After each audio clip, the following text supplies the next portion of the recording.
मित्रों, जय हिंद, जय भारत। शिक्षण की व्यवस्था सुचारू रूप से चलने के लिए ऑनलाइन शिक्षण व्यवस्था इस आपात की स्थिति में उपयुक्त मानी गई है, जिससे बच्चा घर बैठ करके स्वयं एकांत में शिक्षक के साथ पढ़ सके।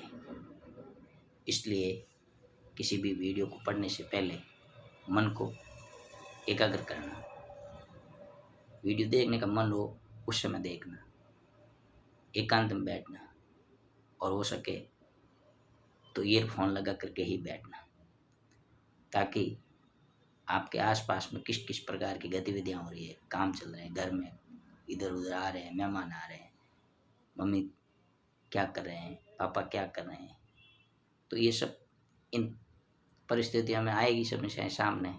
लेकिन हमें क्या करना है, उसका चिंतन करना है, क्योंकि बोर्ड परीक्षा ये तो तय है कि बोर्ड परीक्षा होगी, ये तो तय है कि सेशन 0 नहीं कर सकते हैं। आज इस देश के कितने विद्यार्थियों का भविष्य है जो 0 सेशन करने पर पिछड़ जाएगा। इसलिए हम इस बात को पहले से ही हमेशा ध्यान रखें। तो बात करता हूँ आज संघीय व्यवस्था के आधारभूत तत्वों की, संघीय व्यवस्था की विशेषताओं की। संघीय व्यवस्था के बारे में हमने चर्चा की पिछले वीडियो में जाकर के उसको संघीय व्यवस्था को जाकर के वीडियो को देखिएगा। तो आधारभूत तत्व की बात करता हूँ तो हमारे सामने आती शासन की शक्तियों का स्पष्ट विभाजन। पहली बात क्या आती, शासन की जो शक्तियाँ हैं उन शासन की शक्तियों का क्या है, स्पष्ट विभाजन है। यानी कि सबको अलग अलग काम दिया हुआ है। जो संघ में जो शक्तियाँ हैं उन शक्तियों की बातें करते हैं तो सबको अलग अलग काम कार्य सौंपे गए हैं, जिससे सभी कार्य ठीक ढंग से उचित रीति नीति से हो सकें। इस प्रकार की जो पद्धति है उसके अंदर आपके सामने शायद आपने कभी सुना होगा कि जो अनुसूची यानी अनुसूचियाँ हमारे बनी हुई थी संविधान के अंदर, 12 अनुसूचियाँ।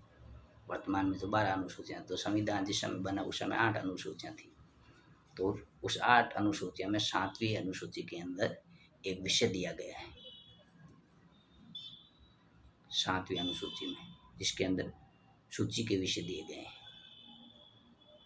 जिसमें आपने कभी सुना होगा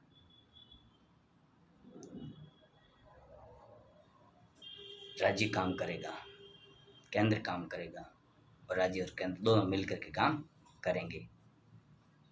राज्य काम करेगा, केंद्र काम करेगा और राज्य और केंद्र दोनों मिलकर के काम करेंगे। इस प्रकार की जो सूची है उसको 7वीं अनुसूची में, संविधान की जो 7वीं अनुसूची है उसके अंदर उस सूचियों का निर्धारण किया गया है। तो हम बात करते हैं कि भाई जो ये बात किस में, ये तो कहते हैं ध्यान भी दिलाने योग्य है कि अनुच्छेद 246 के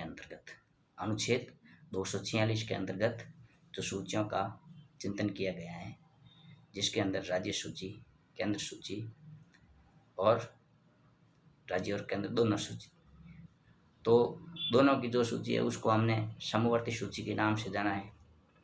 दोनों की सूची यानी संघीय सूची के अंदर जो विषय आते हैं, तो संघीय सूची की बात करता हूँ तो 97 विषयों पर चिंतन किया गया है। 97 विषयों पर चिंतन किया गया है।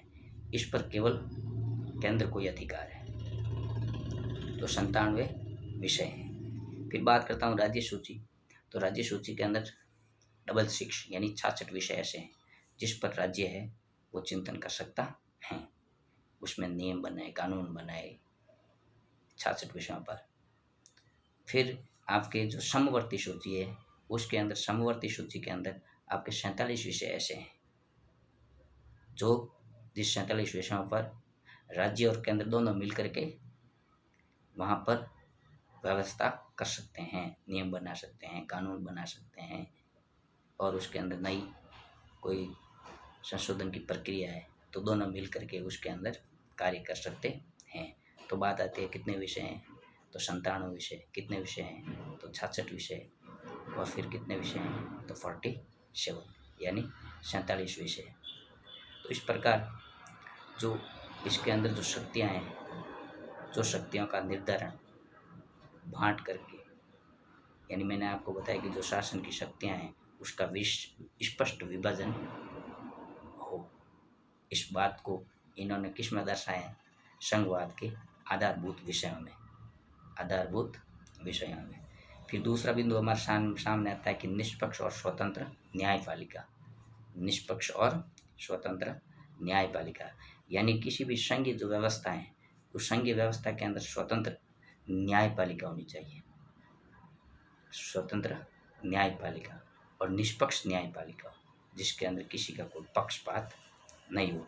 इस बात को इन्होंने विधि के शासन के रूप में बताया है। विधि का शासन यानी कानून की एक विचार, कानून की धारा, उसको बोला है विधि का शासन। फिर हम बात करते हैं कि जो राज्य और केंद्र है, जो राज्य और केंद्रों के बीच में अगर किसी प्रकार का विवाद हो जाए, राज्य और केंद्रों के अंदर किसी प्रकार का कोई विवाद हो जाए, तो उस विवाद का निस्तारण करने के लिए कहाँ जाए, तो संविधान के अंदर, संविधान की प्रत्येक प्रक्रिया के अंदर जो विषय दिए गए उस विषयों के अंदर उस प्रश्नों में उसी का उत्तर वहाँ संविधान की व्याख्या में दिया गया है, ताकि दोनों का निस्तारण आराम से किया जा सके। इस प्रकार की जो व्यवस्था है वो न्यायपालिका करती है, न्यायपालिका को ये व्यवस्था दी गई है। यानी मैंने दो बातें बताई आपको, शासन की शक्तियाँ हैं उनका स्पष्ट विभाजन और स्वतंत्र और निष्पक्ष न्याय प्रणाली। फिर तीसरी बात करता हूँ तो जो संविधान है उस संविधान की सर्वोच्चता, यानी संघवाद में, यानी भारत एक राज्यों का संघ है लेकिन इसका प्रमुख कौन है, इसका प्रमुख कौन होगा। किसी के पास कोई समस्या आ गई तो वो कहाँ जाएगा, तो वो जाएगा संविधान के अंदर। जो हमारे जो संविधान बने हैं, संविधान की जो व्याख्या है, अनुच्छेद बने हैं, उस अनुच्छेद के अंदर जो भाग हैं, जो अनुसूचियाँ हैं, उसके अंदर वो जा करके उसका निस्तारण करेगा। यानी सर्वोच्चता किसको दी गई है, तो संविधान को। किसको दी गई भारतीय संघवाद में, तो सर्वोच्चता स्थापित की है आपके संविधान को। फिर क्रमांक 4 की बात करता हूँ तो क्रमांक 4 में एकल नागरिकता। एकल नागरिकता का भी मैंने आपके पिछले वीडियो के अंदर कुछ चैप्टर समझाया था, आप पिछले वीडियो को जा करके देख लीजिएगा। यानी कि जो पारंपरिक जो संघीय व्यवस्था है और जो संघीय व्यवस्था है उसके अंदर भारत है वो संपूर्ण राज्यों का एक संघ है। भारत संपूर्ण राज्यों का एक क्या है, संघ है, और देश के अंदर एकल नागरिकता ही प्रभावी होगी। राज्यों के अंदर एकल नागरिकता का ही प्रावधान यानी सिस्टम बनाया गया है। ऐसा भारत है जो एक विशाल और बहुलता लिए हुए, और उस विशाल भारत के अंदर, बहुल भारत के अंदर किसी प्रकार की भावी समस्या नहीं हो। आने वाला कोई राज्य ये नहीं कहते कि मैं देश से अलग होऊंगा। तो इस बात को उन्होंने इसमें दर्शाया कि एकल नागरिकता के अंतर्गत यानी किसी प्रकार की विखंडन की अवस्था नहीं आई, विखंडन की संभावना नहीं हो, इस रूप को इन्होंने, यानी भारत में एकल नागरिकता का प्रावधान किया गया है। फिर क्रमांक 5 की बात करता हूँ तो मेरे सामने आता है केंद्रीय व्यवस्थापिका एवं राज्यों का एक सिस्टम, यानी कि भाई राज्यों का क्या सिस्टम है और केंद्रीय व्यवस्थापिका है वो केंद्रीय जो राज्य है उनके साथ में किस प्रकार तालमेल कर सकती हैं, उसको सुदृढ़ बनाने के लिए इन्होंने, यानी संघवाद ने, यानी संविधान के एक संघवाद के अंदर जो आधारभूत विषय बनाया है उसके अंदर व्यवस्थापिका को राज्यों के लिए अलग जो विषय दिए हैं, राज्य उस विषयों के आधार पर अपना आकलन करें और अपना आकलन करते हुए अपनी व्यवस्थापिका यानी कि संसद, व्यवस्थापिका नहीं संसद, और संसद के अंदर मैंने आपको बताया कि जो संसद के अंदर मुख्य अंग है, संसद के अंदर जो मुख्य अंग है राष्ट्रपति, फिर आपकी लोकसभा, फिर आपकी राज्यसभा। तो ये जो व्यवस्थापिका है, इस व्यवस्थापिका के आधार पर जब जब जैसी जैसी आवश्यकता हो तो ये जो व्यवस्थापिका है इसका निस्तारण कर सके। इस बात को इन्होंने इस राज्यों की और केंद्रीय व्यवस्थापिका की एक प्रतिनिधित्व प्रणाली के रूप में अपनाया है। फिर बात करता हूँ क्रमांक 6 की। तो क्रमांक 6 की बात करूँगा तो भारत के अंदर जो जितने राज्य हैं उस सभी राज्यों के अंदर एक व्यवस्था बनाई हुई है, राज्यपाल पद। राज्यपाल पद, तो ये जो राज्यपाल पद है ये जो भारतीय संघीय व्यवस्था का एक महत्वपूर्ण अंग है। भारतीय संघीय व्यवस्था का एक महत्वपूर्ण अंग है जो राज्यपाल है। राज्यपाल, तो राज्यपाल जिसका जिसको हम कहते हैं कि केंद्र है, ये केंद्र का सिस्टम है, यानी केंद्र ने ये सिस्टम बनाया है कि भाई राज्यपाल की व्यवस्था कौन करेगा।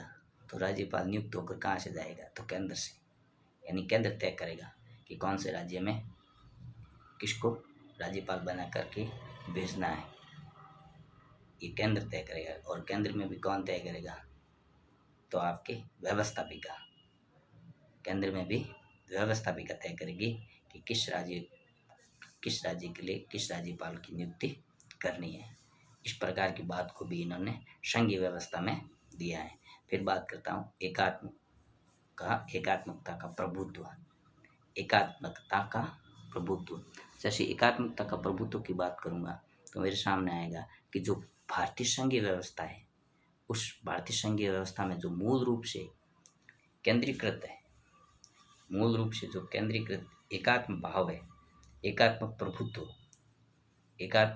प्रभुत्व है, उसकी व्यवस्था भारत की एकता और अखंडता के लिए की गई है।